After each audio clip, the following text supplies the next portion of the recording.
hope so, huh? Yep. Well, it says it's broadcasting. Hooray! It says live. The little thing says live. I'm assuming it's live. Oh my goodness. If it's not live, then we're just going to have a nice chat with ourselves and no one will ever know. No one will ever know the awesome shenanigans that we have gotten ourselves into. That's true. I just looked at the YouTube link. It's live, so we're good. Hooray! We are live. I like it. We are live. Live things are good. Live things are fun. Oh, I guess I should leave this open here for the chat, just in case. Yep. Yeah, well, the chat will also there'll be like the actual Facebook chat, which would be good, because then you want to put the live chat instead of the top chat. There we go, live chat. Boom. You watch that, I'll watch the YouTube chat. Yeah, I'll watch the YouTube chat. The YouTube chat. We're YouTubers, right? We're YouTubers. We know how to make this work. Ooh, Mr. Sentis, you just showed up. Hey, Davis, how's it going, buddy? Look at that. So I guess we should kind of begin and then just kind of run off that. Hi, everybody. My name is James. I'm one of the few people that run 40K Amateur Hour, and we are live in one of our YouTube studios. We call it the Wrathful Glory. It's supposed to be like a mock-up of a ship. It's where we play and practice. And I am live with the Darkkin Supreme Commander himself, Skari from SkardCast. And he was nice enough to come on our channel. Hi, Davis. Nice enough to come on our channel because I had an interview with him at LVO, and they just got rudely interrupted. The interwebs crashed.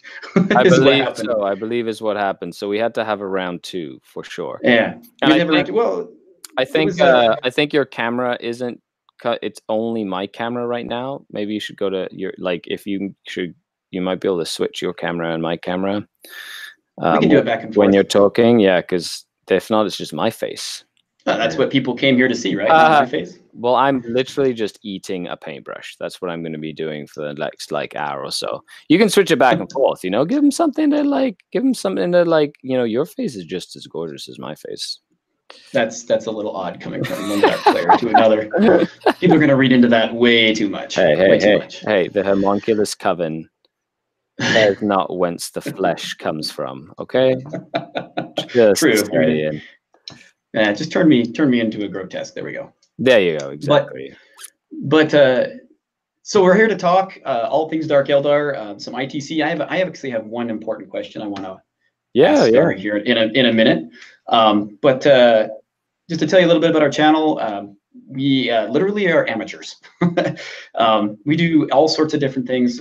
We're kind of old school, where we build terrain from all sorts of different things. Back to the old White Dwarfs, where you were building terrain out of, or what is it? The grab tanks out of deodorant sticks. Things like that. That's the kind of stuff we come up with. And then out of that, there's 2 of us that are playing tournament. We have a guy by the name of Trent who couldn't be here tonight, the Techno Viking. He's starting to get into it, and then there's me. And I have invited Skari on because I don't think Skari really knows how much he's affected my tournament, because 2 years ago I started Dark Eldar because at the time they weren't the greatest in the ITC. No, not at all. They were absolutely terrible. Yeah, nobody played them. And so here, we'll flip it back over to you since we're going to talk to you. But nobody played them, and I wanted to play the underdog, and I didn't know anything about ITC. I didn't even know they did best in faction.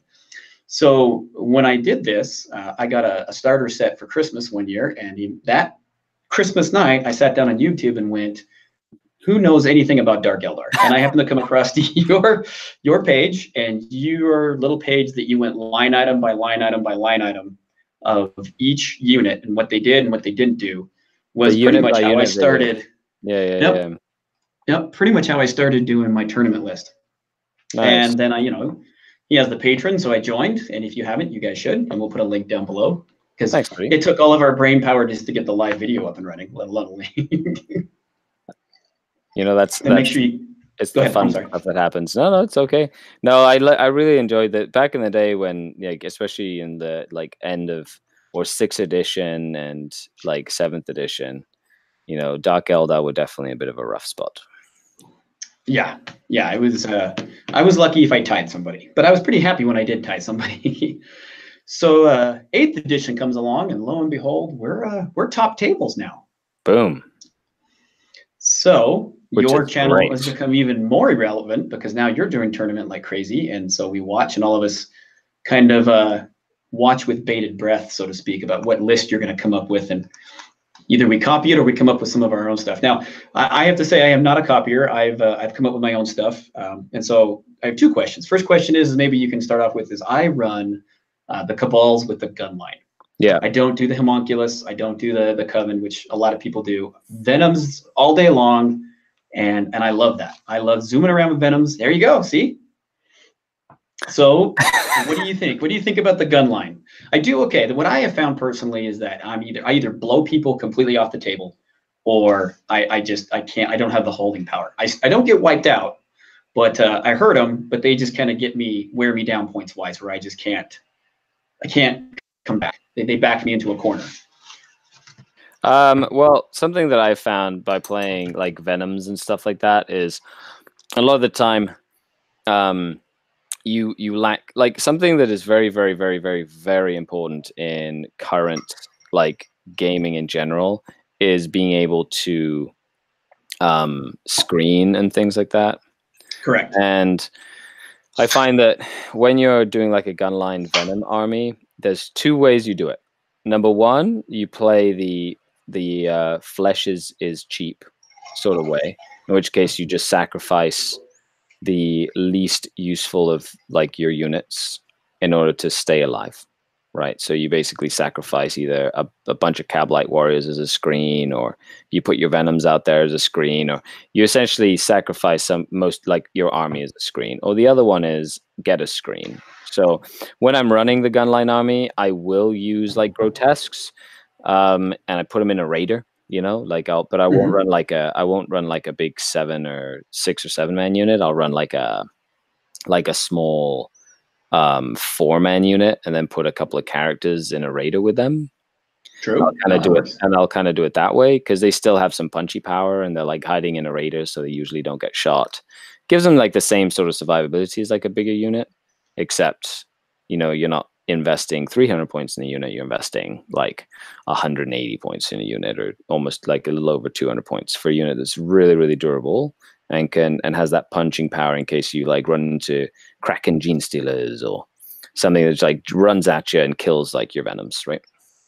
Correct. Yeah, and I just ran into the Gene Stealer cult this last tournament. You and I were talking off air about our tournament. I just did a GT charity event, and I just ran into Gene Stealers, and man, I made a mistake. I went first. I've learned with Gene Stealers, you got to get those blips off the table and tell you what's going on, because he just pushed aside and got me. But I didn't have them in LVO, so because that was the last time we met. They weren't. Their codex hadn't quite come out yet. No, it like released that weekend, right? Or the pre-reviews or whatever started that weekend. So it's very easy to kind of get sidetracked because they are like a crazy fun book, Absolutely. Yeah, I have found that going second seems to help determine where their blips are at. They can't react to you as much. Yeah, 100%. And I feel like, now with like there's different deployment styles, and there's like a whole variety of different things that are going to really determine a lot of stuff that you can do. But the blips, hashtag blip it real good, right?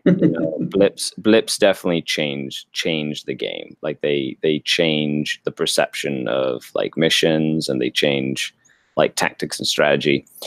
But to continue answering that question, the second thing you do is taking a screen like that, or something like you'd be surprised to hear Razorwing Flocks. I find that they act as a fantastic buffer for like the Alpha Strike when you're running a gunline army, because you can put them out there. There's a ton of wounds. They are great against like smite spam armies / just your run at your face style armies. And then they just die. Like you're not expecting them to live. But in death, they help win the game, essentially, by preventing the rest of your army from getting slaughtered. And I find that that's very important. So when I was running an LVO, I had a screen. I had a 1 patrol with witches and a succubus. I had 20 witches out in front, and then I had some Reaver jet bikes. And what I was doing with that particular meta was the witches would move up and screen my Venoms, as you had suggested. But what I found out really was nice, and it was about 50-50, was a lot of people take the Loyalists and the Knights, especially in Vegas. And with those Loyalists, they have a lot of mortars or some type of line of sight or out of line of sight shooting. And they would kind of hide them in the corners, which I think Frontline Gaming did amazing with the terrain they had. It was almost, universal. But I'd run those Reavers up as fast as I could and just walk up and just bop right on the nose of the tank or whatever it is that we're shooting. You got the Death Guard. I can't remember what they're called. The plague crawlers. Just run up and just touch them, and then they can't shoot. And the Reavers were really good for that, just holding things in combat first turn, especially when you take the right covens. And then my Venoms would just hunt in wolf packs and pick people off. It's funny that you say that, because my current list has, or the one that I'm developing right now, has a unit of 12 Red Grief Reaver jet bikes. Exactly. No upgrades, no nothing like that. Just straight up, no upgrades or anything. It's just 12 Reaver jet bikes, and then Venoms. I've got 6 Venoms in the list. I've got the 15 Scourge, and the way that I would use it for the screens in that sense is I'm going to be using like the Cablite Warriors or the Witches inside of those Venoms and Raiders. So if I need to, they'll sacrifice their lives to keep the Venoms alive. Essentially, is kind of what it would come down to. Excellent. Yeah, I like that. I would use the Witches, a big 20-man blob of Witches, and I would run them up in certain cases and tie the infantry up, especially with the shard nets. But then I would also move, because there's tricks you can do when advancing and charging. And I would branch out. In fact, I had a picture, I think I showed you in LVO, that I had 3 objectives on one charge just by holding in a V kind of thing. Kind of like this, and the point right here was the hit, and then I ran out.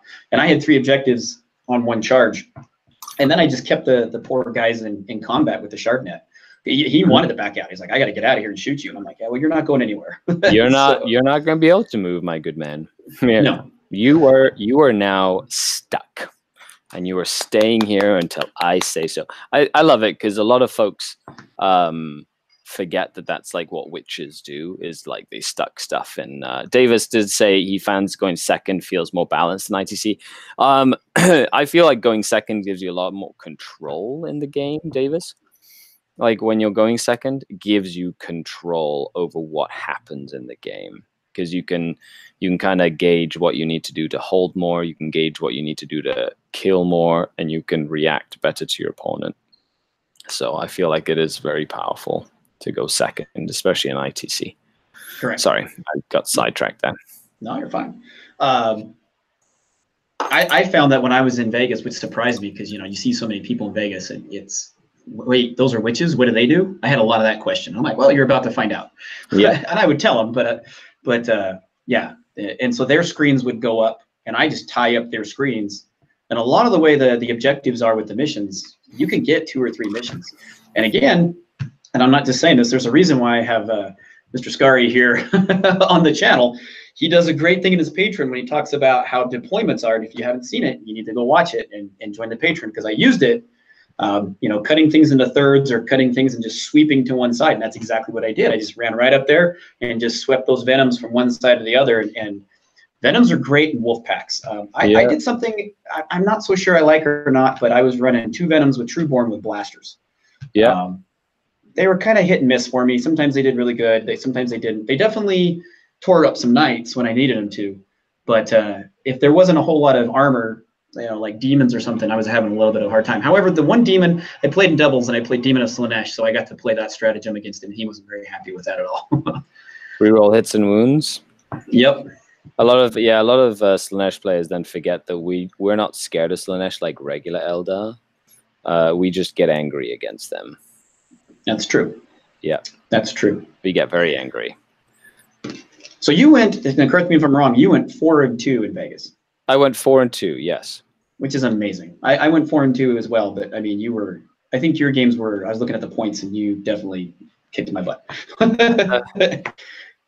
It was definitely like, there were a lot, like going 4-2, like, congrats on you going 4-2 as well. It's not easy, especially in in such a stacked sort of tournament where, every single person who is there has like a sense of, it's like you're playing against like the wolf packs, right?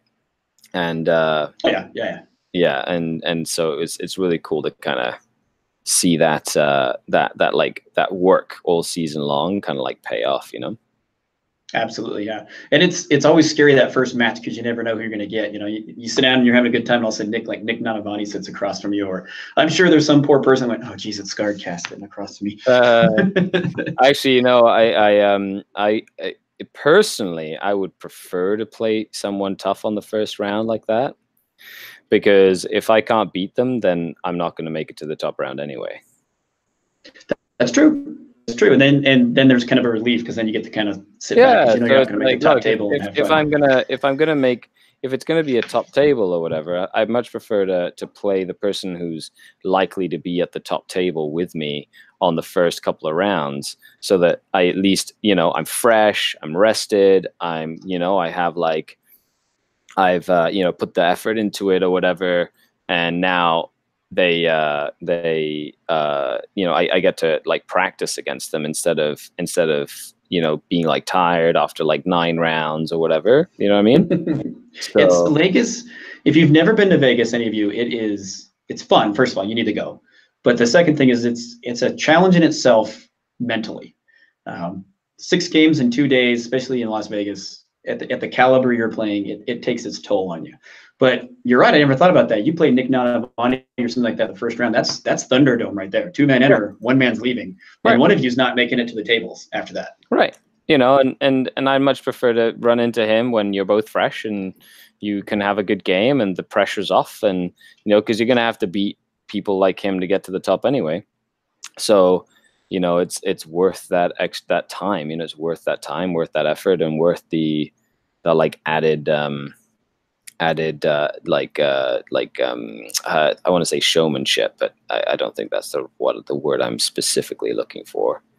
I can see what you're trying to say. Yeah, the little pizzazz kind of a thing. Yeah, exactly. It's got the added like built-in pizzazz. Yeah, we can just say pizzazz. I guess that works.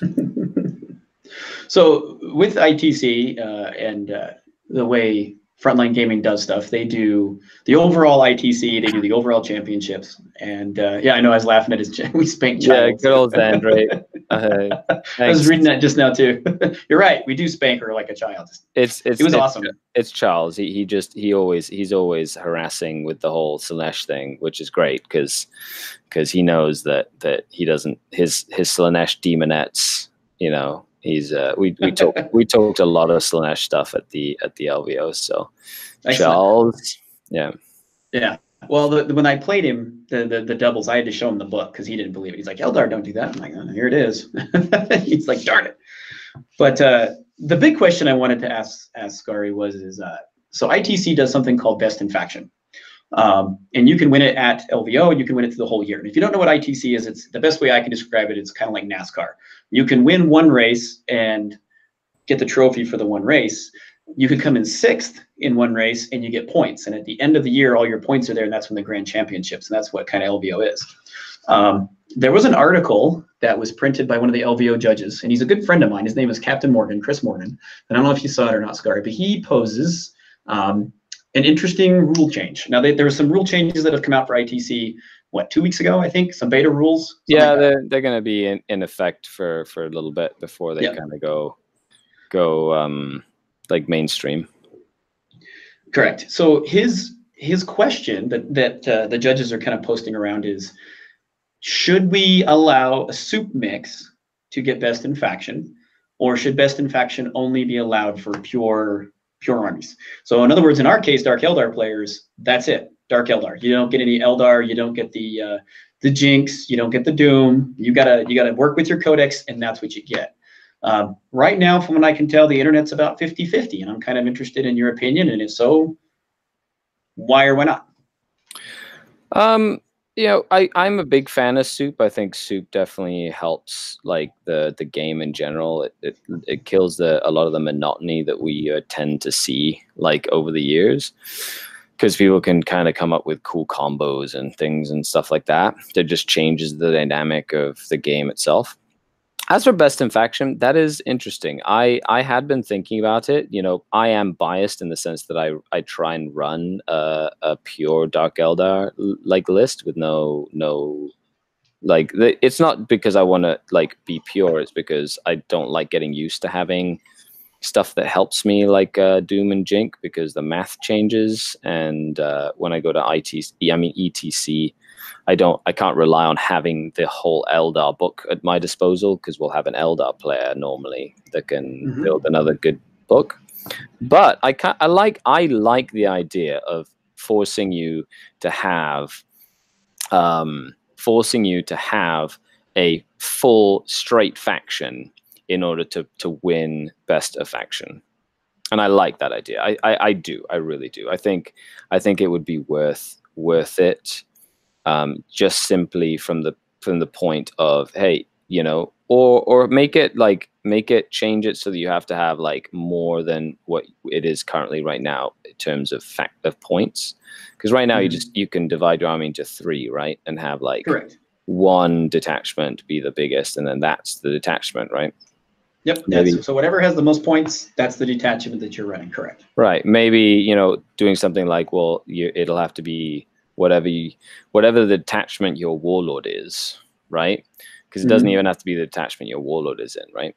Not right now. No. As long as whoever has the most points, basically that's the one you're playing with. Exactly. And I feel that there's a few things that we could definitely tweak that way in order to make it more, I want to say, reflective of what is truly in your list, if that makes sense. Sure, because you've got some people out there that are, and they're great players, and I like soup, but I think it makes it very difficult for people sometimes. Like, for example, one of the things I'm toying around with this next season, and I apologize, I'm looking at possibly changing armies, but I'm looking at Dark Mechanicus, because it's the very bottom, and I kind of want to do something with an army that doesn't have it. Well, if you go look at what units are truly Dark Mechanicus according to GW, we have 1 HQ, which is an aberrant, which there isn't even a model for. Right. And then we have knights, and we don't even have the regular knights. We have the Porphyrion, the Sphinx or whatever it is, and I can't remember the other one, but it's the other model. And that's about it. That's all we have. No, there's 2 other knights. I'm sorry, I can't remember. But they're all the Forge World knights, so super expensive. And that's it. We don't have anything else for it. So I'm going to have to use soup to kind of come up with it. And I'm not quite sure if they bring out the best in faction, how I would do that. Makes sense. The well, a lot of these factions, like, I feel, then again, on another coin, I do feel like their best in faction sort of factions are very bloated at the moment, and I feel they could rein it in a little bit as well. So you're saying maybe like combining Dark Eldar and Eldar and just making it Eldar, and including Ynnari, kind of an example? Or even when you're putting it into BCP, you're making it less confusing and just putting, you know, Codex Space Marines, you know, and not like physically picking like exactly what. Like, I know at the end of the day it's just Space Marines, but it's kind of confusing to have all the choices when you're signing up for something. Yeah. I don't know. Sorry, I was also reading chat here. So these guys have got a couple of ideas. So yeah, for sure. Davis says best in faction sounds like a really hard goalpost to hit. It can be, definitely, depending on what you're playing. It's always moving whenever they put things in. At the same time, a lot of people identify strongly with certain factions. That's true. So there's a guy here in Utah named Rich Kilton, and he is amazing. He's played orcs ever since he's a kid, and he plays orcs like nobody I've ever seen play orcs. And one of these days, that guy's going to make top base, but he never does. But he makes best in faction with orcs because that's all he plays, and he does really well with tournaments. Yeah. So a better way to look at best in faction, do we see it more as a competitive award or a hobby award? I think it should be more a hobby award, reward people for representing. I think they kind of do. I actually agree. I actually agree that it should be more based around like a hobby award. I would definitely agree with that. Correct. So maybe change over the hobby track over to just best in faction hobby track. No, I feel like best in faction. Well, best in faction should combine the two, in my opinion. Kind of like best overall. I feel like if you're going to do best in faction, I believe it should be like a good representation of what the faction is. And I feel that the best way to do that is by having that mix of what is in there. Yeah. So currently, guys in chat, the way it works is whoever has the most points in that faction at the end of the year gets best in faction. And so every time you go to a tournament, so every time Skari or I go, or you guys go to a tournament, you play Dark Eldar, it loads your points up for the year. And you can go look to see where you're at in the year. And then at the end of the year, whoever has number one gets a nice little piece of paper. I think they only get a piece of paper, maybe a small plaque. They don't get any prizes. You get a little plaque as well. Yeah. So they don't really, give you out like prizes and anything, guys. So, but still nice to say I was the best for, whatever. And I was the top guy that played Dark Eldar. Yeah, that's the dream, right? I missed out on my best in faction by, I believe, 15 points or so. Yeah, but if I remember right, you were top going into it. It's close. Yeah, I would definitely. I was top going into it, and it was that the guy under me did better at LVO than I did. I think he went 5-1. Which all of us were disappointed because we were so hoping to see you up there. I know. Shame. I should just go play a different army now. I think Dark Mechanicus.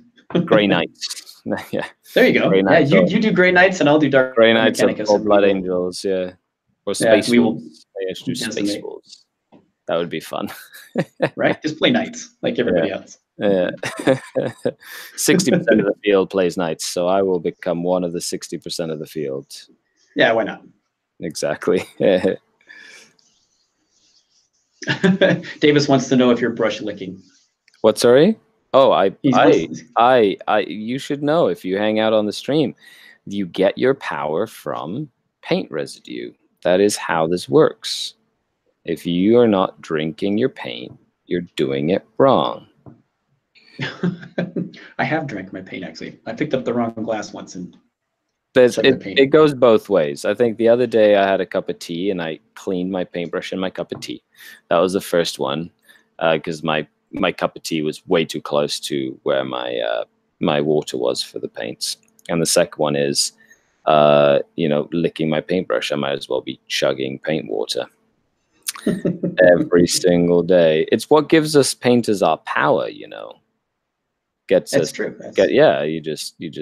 It just keeps us going. And that is the truth. Davis just says facepalm. I know, Miss Davis. I know. By the way, I know your basement is finished, and I cannot wait to go up and have a game soon. There you go. Yeah. How come he gets to go and I don't? Do I not get to play? If you want to drive all the way up to Sudbury, Ontario, I'm pretty sure I can invite you on Davis's behalf. Okay, I'm on my way. It'll probably take me 3 or 4 days at least. Perfect. He'll be waiting for you. So here's another question. Do you think, and I don't know if but do you think the new Vigilus, we're going to have something? Vigilus Ablaze, we're going to get some Dark Eldar stuff?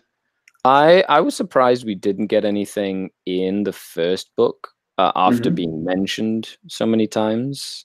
Exactly. With the raids in the southern part, like the ice raids or whatever. So I would be surprised if we didn't get anything. And the because the Mechanicum got stuff. Yeah, right? The Mechanicum got stuff. So the Orcs. Shock Attack definitely got stuff. That Shock Attack gun really is what it is. It's amazing. It's so strong. What would you like to see? Well, if they could change something, I would love to see like a null deploy webway assault style thing. Ooh. Yeah, yes, or something that would based around just hit and run attacks and stuff like that. Like the Coven is great, but I'd love to see something that would kind of encourage people to take like a Cabal, or take a webway gate and you can deep strike your webway gate and instantly have guys come out of the webway gate on turn 1. Little things like that would be really fun. That would be fun. It seems to be that some people are doing a lot of I think I saw somewhere for the new Shadow Spear that you don't have to be 9 inches away. You can be closer. I'm not quite sure the inches, but possibly closer to the enemy. For what? I think I read somewhere that they were talking about you can deep strike or you can do stuff and you might be a little bit closer than just the 9 inches away. Some of the new stratagems are allowing you to do that. It's all rumor and hearsay, but for Shadow Spear, I thought there was one for Shadow. It might have been one of the.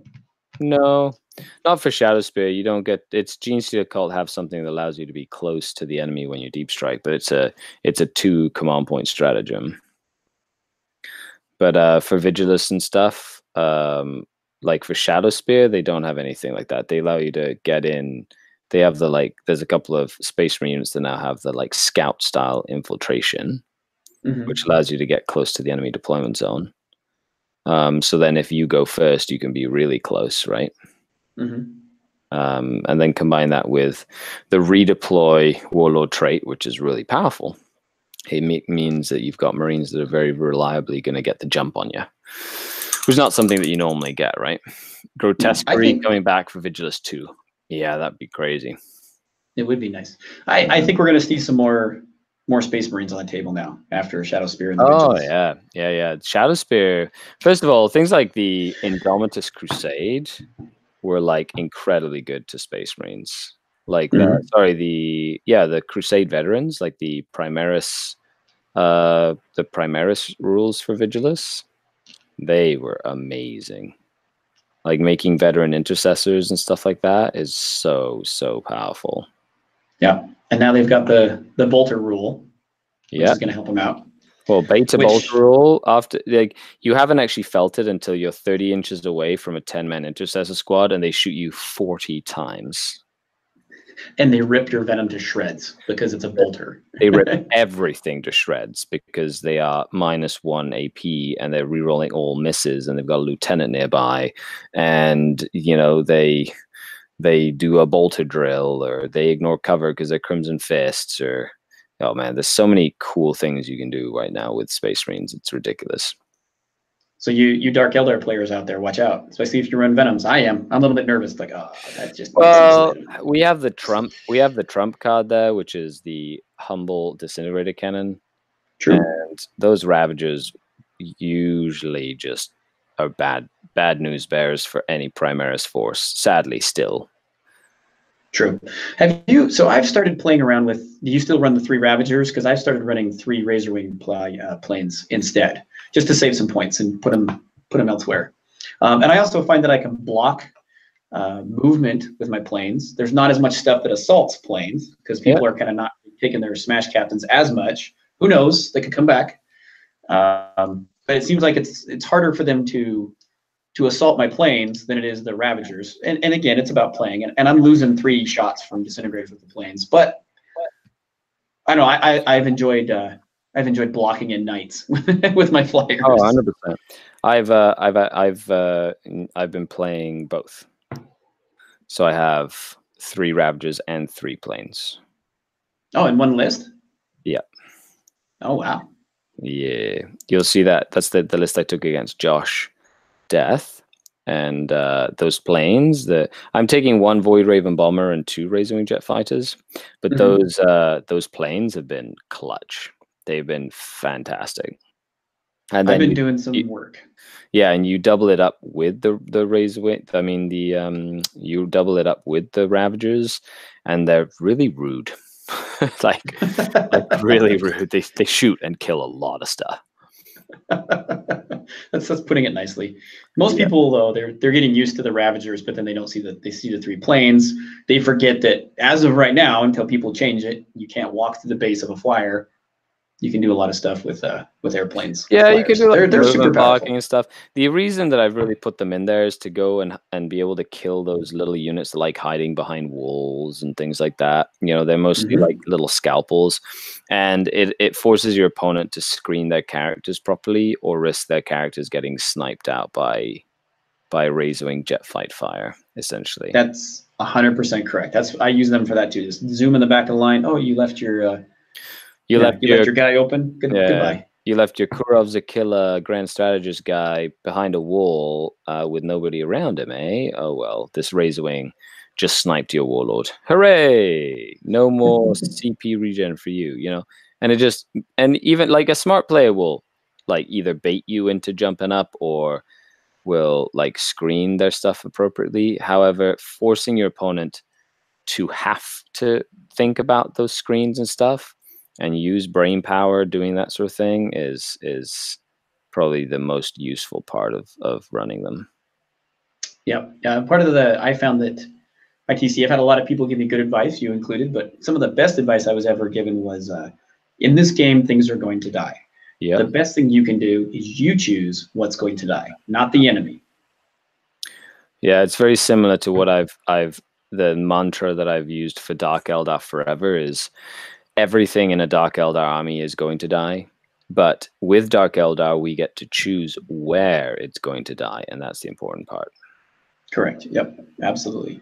Right, and that's kind of like, yeah, you can if you can dictate where your stuff dies and where it goes down in the game, it gives you more control over the game itself. So, do you think anything new and great and wonderful besides possibly Vigilus is coming out for us here soon? Well, I'm not privy to any like crazy new stuff or anything like that, but you know, I'm excited for all the new, like, I'm excited for what the direction Chaos is going into. I feel like adding a strong Chaos faction to the game, giving them more options, you know, especially with the new characters that they've been releasing and stuff like that. I feel like it's going to add a lot to the game itself, and changing factions and adding factions to the game can only be good for like us as hobbyists, and to switch things up a little bit. I agree. Yeah, that new model they just released, or not released, but showed the Lord, basically the Mechanicum guy. Yeah, he looks so good. I know, riding on top of a spider type creature. Yep. Yeah, like a mechanical super spider thing. That's pretty badass, if you ask me. Correct. Yeah, I'm waiting to see him, because he may actually help out some Dark Mechanicus, maybe. Yeah, maybe. Well, he helps Legion demon stuff.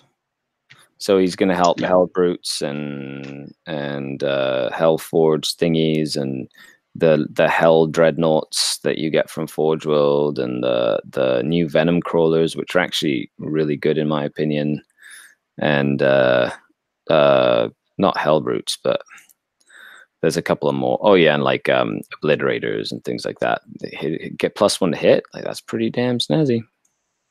So why do you'd mentioned you think the Venom Crawlers are pretty good? Tell me why. Well, they're 130 points. They're like a Ravager essentially, except they're more durable. They have you know, an invul save. You can heal them up to 3 wounds in a game turn, which is pretty cool. Plus, if you have a warp guy nearby, you can heal them with him, plus a psychic power that can heal them.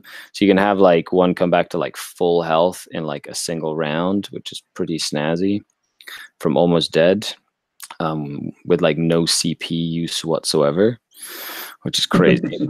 That's true. That's amazing. They basically have like they have like rocket launchers, right? So they're D3 shots. They're strength 8 base.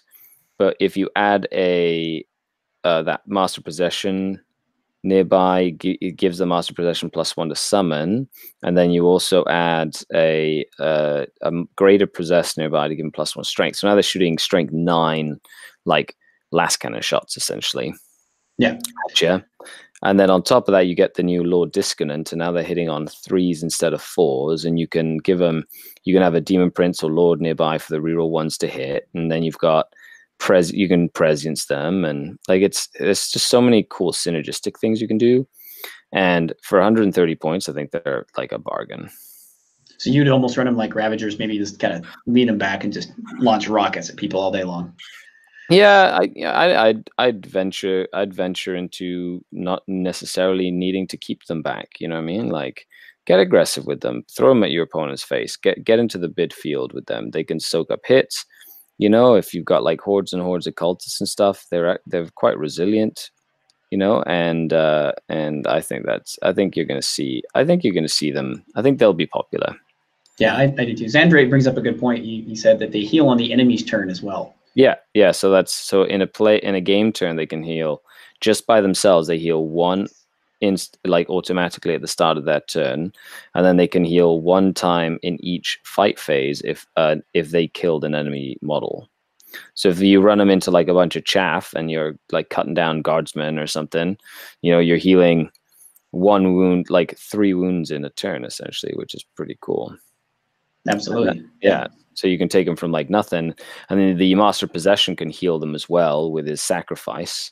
And then if you have a warp, what are they called? The tech priest guys. Warpsmith. Warpsmith, yeah. Then this Warpsmith can heal it as well, and then you've got like a variety of different ways to basically bring them up from the dead, which I think is snazzy.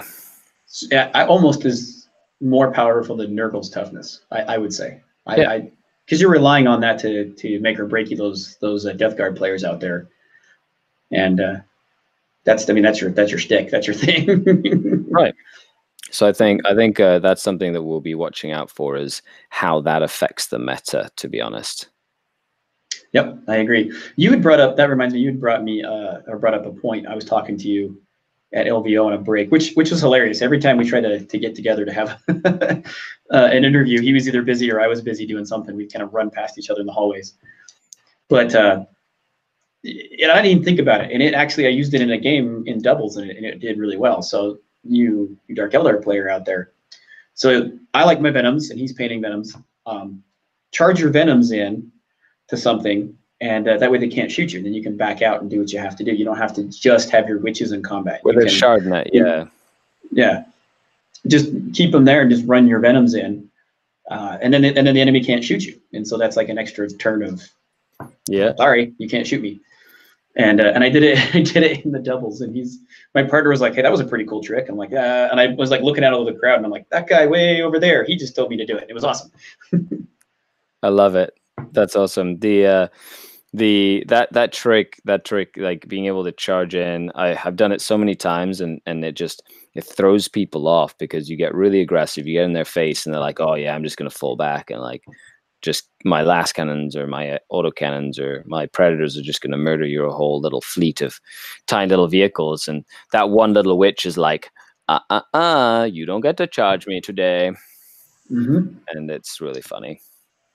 Yeah, and you keep them in combat. You can fly even your Ravagers. You can fly Ravagers if you're worried about a knight or something, just taking them out. Yeah. I call it the nose bop. You just walk up and just touch the person's nose. Can't shoot me. Can't shoot me. No. Yep. And it's also really good against hordes of stuff that rely on getting all their attacks on a few enemy models, because they rely on like volume of attacks, because an enemy model can only consolidate and pile in towards the closest enemy model. So if you hit a big horde that's been strung up across the entire board on various points, the models from each point have to pile in towards the closest enemy model, which means that a lot of the time they won't be able to pile in enough models to target the succubus or to do damage to the succubus. That's the one that's going to be holding them in combat. It's true. Another thing, it seems simple, but don't forget, especially mentally challenged, and this is just a little bit of a tip, assaulting isn't always this way. Assaulting can be this way. And I had a guy... straight that way? Straight up. Yeah. Straight up. So what I mean is, I had a building in LVO, and I had some witches just down on the ground floor, and he flew his jet bike up on top, was throwing smite at me. So I got into the building, and I went from the bottom up and assaulted him. And he just says, I just flat forgot, because I thought, assaulting's only on the table. We get used to the flat table, and not much stuff assaults from second floor, third floor, straight up to the bottom.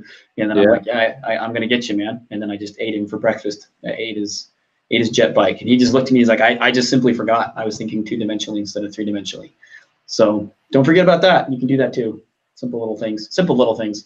Yeah, it was funny. I was doing one of my coaching calls today, and we were talking about the importance of not forgetting the simple things that made you good in the first place. Because a lot of the times, once we start learning how to play the game, and a lot of times folks start overcomplicating very simple things that before they just kind of did because it was the simple thing to do. Mm-hmm. And then folks start trying to make it more complicated than it actually is. And then they kind of get overwhelmed, or they forget like the little things. And a lot of the times you just have to take a step back and and not worry about trying to be perfect, and just do the little things that you remember how to do from the beginning. Yeah, correct. Because the little things is what's going to win you the game or lose you the game, depending on how many little things you make a mistake on. Exactly. And it's interesting. It's interesting you said that, because the guy that you were talking to me about, that we will remain nameless, you didn't have a good time with, he was actually on another channel, and he was talking about his experiences. And if you don't know who I'm talking about, don't worry about it. But he took a lot of flyers, which was an interesting choice. And he took 3 razor wing jet fighters along with some other Eldar flyers.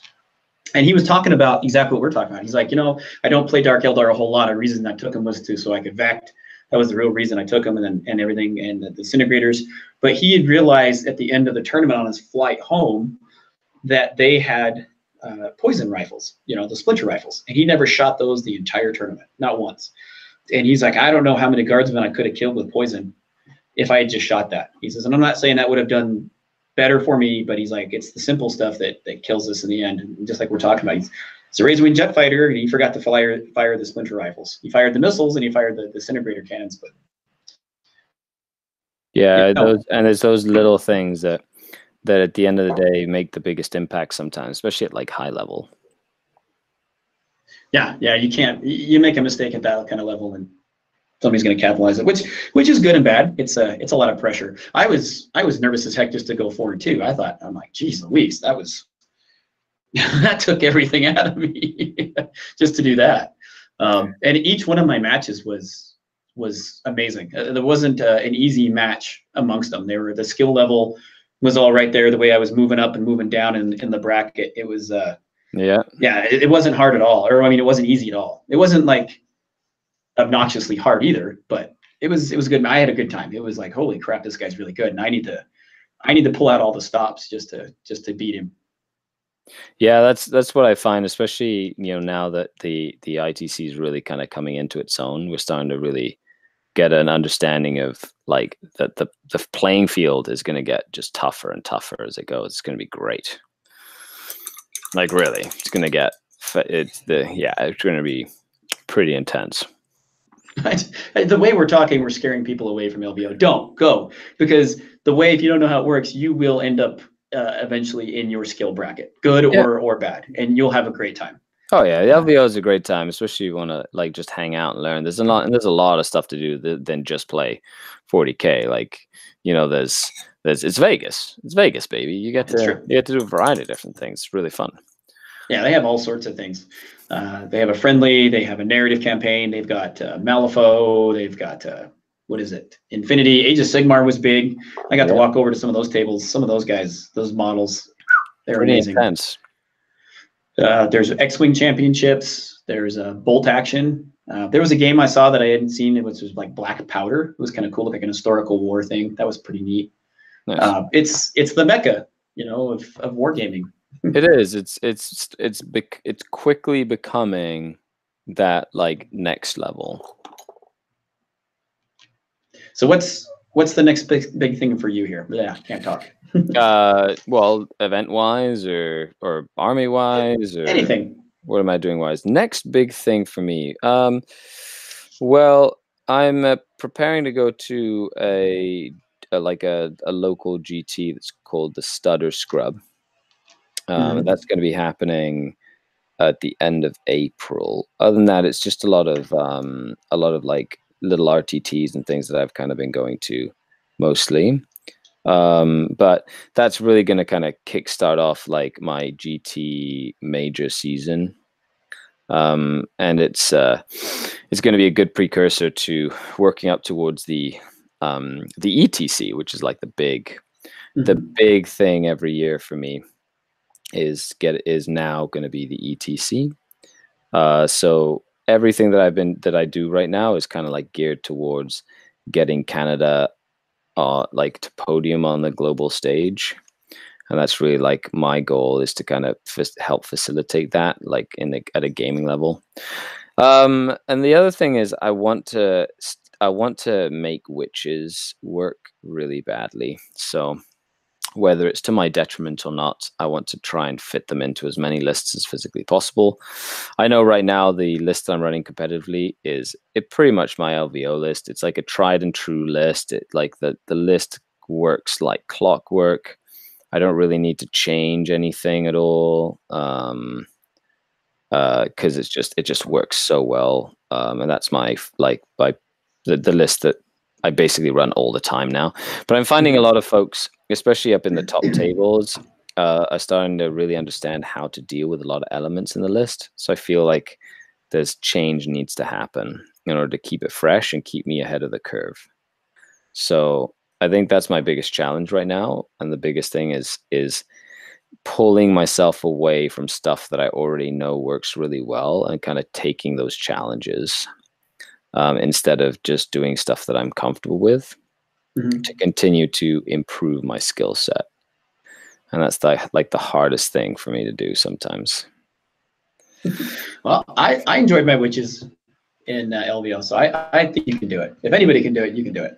Well, thanks. Yeah, no, I like the witches. The witches are great. But I'm talking like I want to like completely take out like any sort of grotesques or talus or just any of that stuff. I honestly feel like the venom is going to be coming back this season, and that's why I'm diligently painting all 6 of my venoms right now. I'm just kind of getting some of the extra detail work on them done.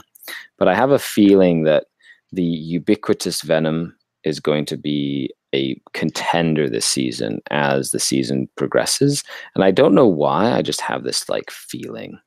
So I guess we'll see as the season progresses, whether or not I was right or not. I hope so. I have a positive feeling. I've been running venoms since 7th. I've always liked them a little bit better.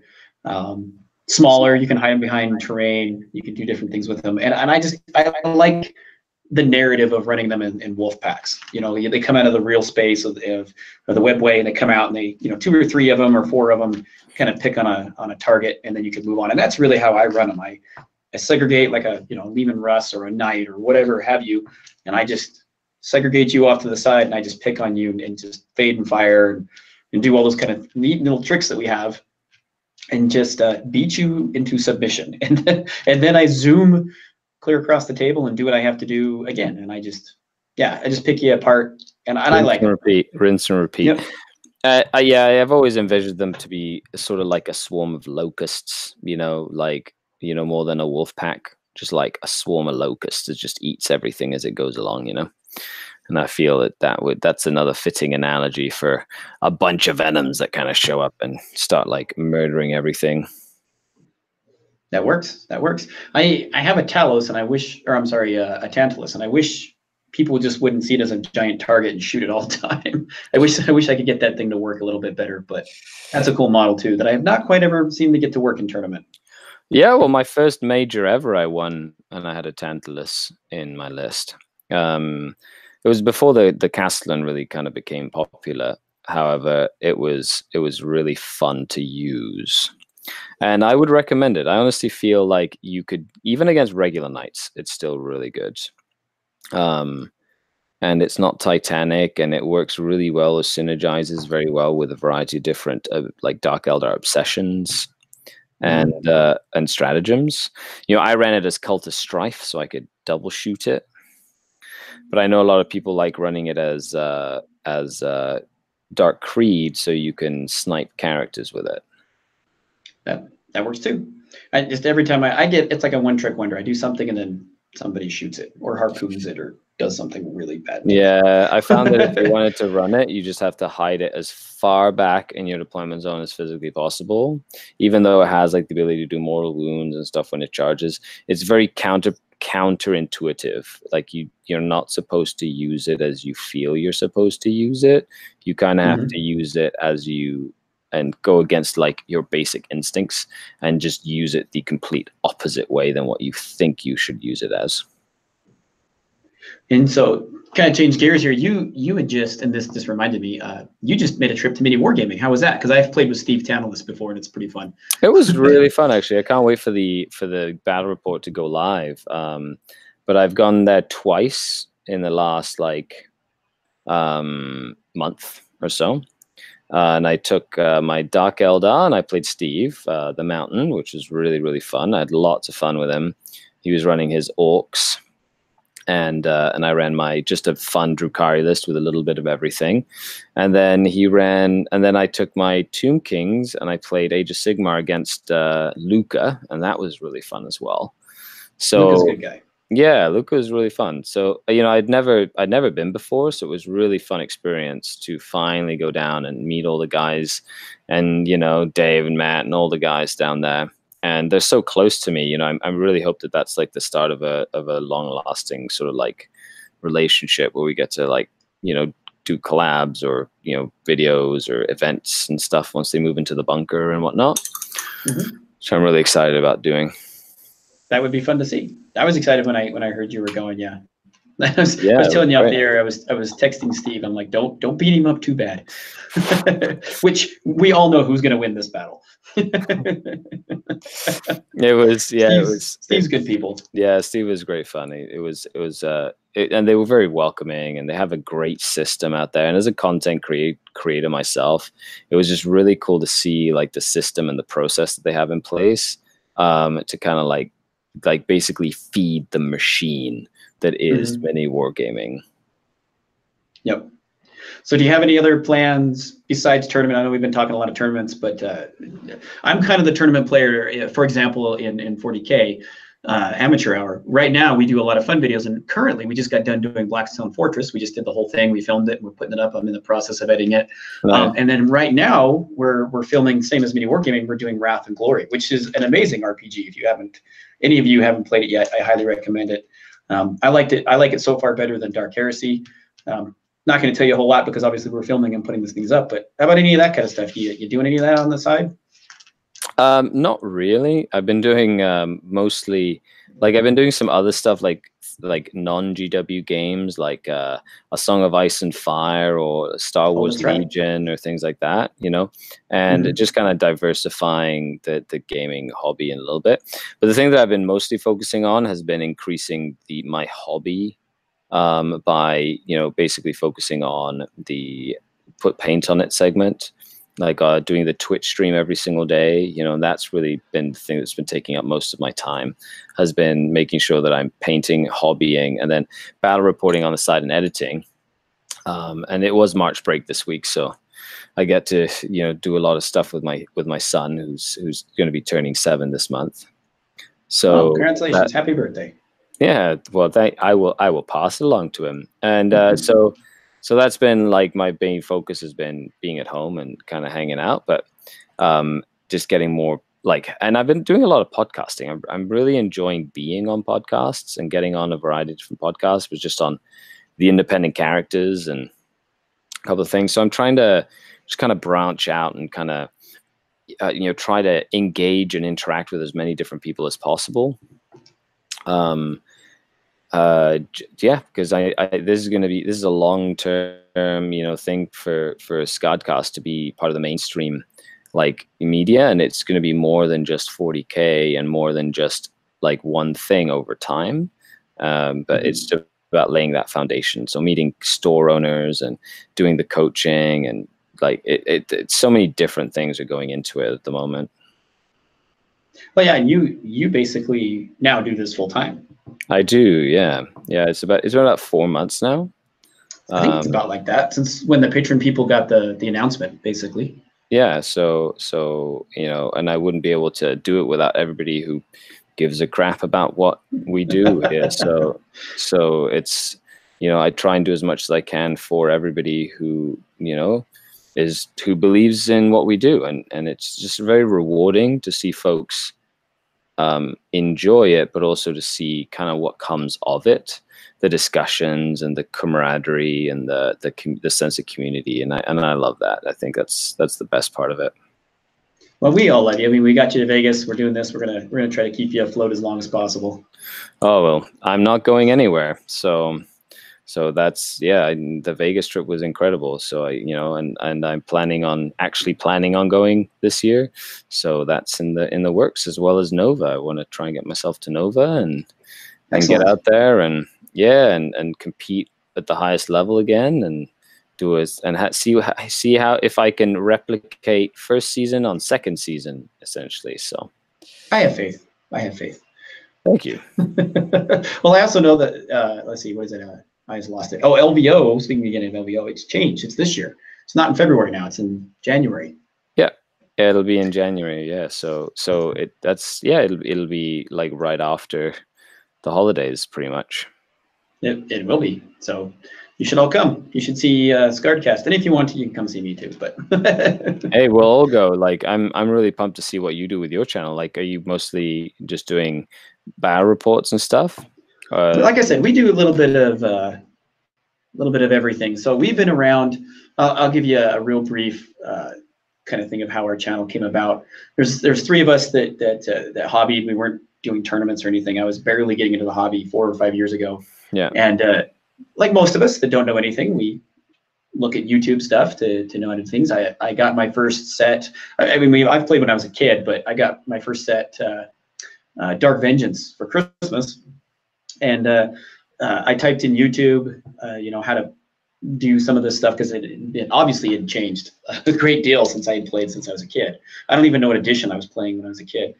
But and it was Christmas, so I came across Mini Wargaming's 12 Days of Vlogmas with Dan, who sings this hilarious song about orcs and the 12 Days of Christmas. So then, of course, you got to subscribe to Mini Wargaming.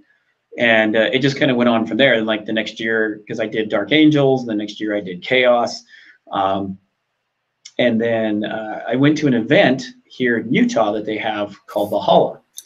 And Blue Table Painting used to put it on. Yeah.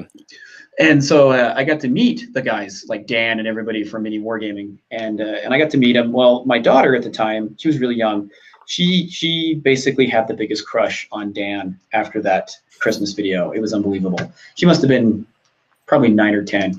I don't know what it was. She just loved Dan. Just watched Dan all the time. Anytime Dan had a live stream, because he was working on his orc bomber, she would sit there and just want to watch it. Well, anyway, so one day I'm sitting there and I'm painting, much like you are now, and I turn around and she had she had a little toy flip phone. And she had a little flip phone up and she was watching me. And I'm like, what are you doing? She's like, I'm filming you. And I says, why are you filming me? She's like, because you should do this for YouTube. And I'm like, no, we should not do this for YouTube. And she kept bugging me that for her birthday, she wanted us to do a YouTube video. So I got with these other guys that lived up the street from me that we were playing. And I says, my daughter wants to do a YouTube video. So we did a YouTube video. And I think we had maybe like 50 people view it. I can't remember exactly what our first video was. But the funny thing, what did it for us was we decided to do a fake bat rep for April Fool's Day. And at the time, the two biggest channels were Beasts of War and Mini Wargaming that were doing that kind of stuff. And we always thought the one guy in Beasts of War, his accent was hilarious. I think he was Scottish. And he used to call vehicles bagels. And we were sitting around one day and we said, we should do another video because my daughter wanted one. We said, we should do an April Fool's battle report and do food puns, because there's so many food puns in 40K. If you're not paying attention, it's amazing. So we staged this battle report and we used the Beast of War's accent. And so like we were using like bagels to move around. It's online, you can watch it. What was funny was we didn't think anything of it. We posted it and we showed my daughter and she was 2 thumbs up and she loved it. And we just kind of left it. We weren't even like really organized. A guy saw it and sent it to Beast of Wars. And while I was while America was sleeping, they were awake. And I made a mistake as a YouTube producer, I guess. I had the notifications set to my phone. When people watch them and make comments, you should never do that if you're a YouTube creator. A little bit of a hint, because my phone went nuts all night long. And I thought maybe we did something wrong, and so I was tired and I just turned it off. Come to find out, we had over like 2,000 or 3,000 views, which was huge for us. It was just a little video just to show my daughter, basically. And they wrote an article about it, and it blew up. So then we decided to, okay, well, let's do a YouTube channel, but let's do something that no one else is doing. And so long story short, we do bat reps, but we hardly do any kind of tournament stuff. In fact, this is probably the most tournament stuff we've ever done. And again, thank you for doing it, because it's not like we don't want to, just we do fun stuff. Like we make little ships out of deodorant. There's a painter named Lynn Stahl who does metalhead minis. She has challenged us to build terrain, and she sent us, no joke, she has sent us a box of random junk, anywhere from dice towers to a empty jug of fabric softener. I love it. And she has challenged us to put a video and make a terrain out of it. So we're in the process of doing that. We have a whole video like how to make a trench board out of foam. Really, we're just kind of the fun hobbyist kind of stuff out of it. Like the YouTube studio that I'm in right now, we show how to make that for super, super cheap. Yeah.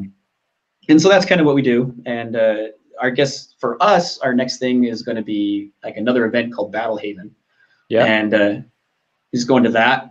And we go to mini wargaming every other year, have fun. That's how I got to meet those guys and become good friends. But yeah, we try to make it as fun as possible and try to figure out a way to make things as cheap as possible for people to do stuff. Which, I can't knock some of GW's terrain that they've got. Like the little drill and for Gene Stealers and that. It's amazing. And yeah, the new kits that they're doing is pretty ridiculous. And so yeah, we do that kind of stuff. I'm gonna have to go back and watch that spoof video now because that sounds hilarious. Oh, so many food puns. I'll give you an example. We actually had Doom croissants. So instead of Doom Sice, we put croissants on flyers. We had lemon rust tanks. We had an Imperial Knight was the Imperial butter, and we made it look like a knight. We actually took like Imperial butter sticks of butter and made them into that. That's so funny. I love we had it. Salt and pepper assault Marines. Assault Marines. Yeah, it's a bad. Wow. That's awesome. We had Tau, and it was in a bag of cheese, and it says Tau cheese. There's a lot of food puns if you think about it. Pie plates. Remember back when we used to have templates? Pie plates? Yeah, pie plates. So you physically had pie plates? We physically had pie plates, yeah. That is awesome. Yeah.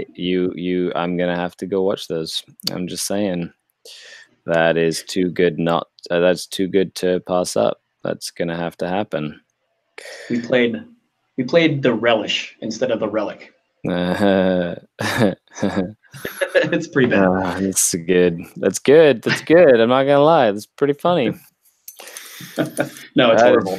But it's horribly funny. Yeah, I still have people come up to me. They're like, "Hey, aren't you guys that did like the weird food thing?" I'm like, "Yeah, that's us." That's awesome. It's kind of what we're known for.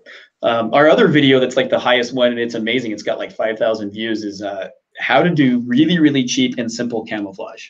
And a guy just does it. One of my friends does it with masking tape, and he shows you how to do camouflage. 5 minutes, easy, with a rattle can and masking tape. Nice. He has a weird technique of doing it, and so many people watch that. Well, if you need to hide your guardsmen or something. Yeah, from venoms apparently that are about to descend upon them. Yeah, I got my venoms. My venoms. So excited about them. I just needed to get the green up to like the same standard across all the venoms because it was driving me crazy that all the green was like a different level. So I just quickly in the last hour that we've been chatting, I highlighted all the green to the same standard. So now, yeah. So now, now for the tournament tomorrow, at least all the venoms will look the same, which is what I needed to happen. So that was a big deal for that one. Excellent. Well, we've been talking for an hour, and I know it's late over where you're at. So yeah, it's getting late, almost 11. Got to wake up early, drive a couple hours to the tournament tomorrow. So I'm excited. No, then I think we should probably call it and let you get your sleep. That way you can go, raid and go grab some slaves. Yeah, and there's some good competition at the event tomorrow. Josh Death is going to be there. There's some local big good players over there too. So I'm looking forward to playing some games. Other than that, thanks for having me on. This was really fun. Yeah, we'll have to do it again. Maybe we'll have to swap channels. Yeah, whichever works. We can do whichever both works. and or either. Do like a multi-stream thing. We should do that. Yeah, that'd be Night, great. Davis. We could good night, Mr. Davis. Thanks for hanging out. Yep. Well, I wish you well, sir. I hope you do good. And I'm sure you're going to let us know how you're doing. Yeah, absolutely. Hey, thanks a lot for having me on. I really appreciate it. That was fun. I'm glad we got to do that. That was like at least the internet didn't poop out, which was fantastic. Amen to that. All right. So bye, everybody. Bye-bye.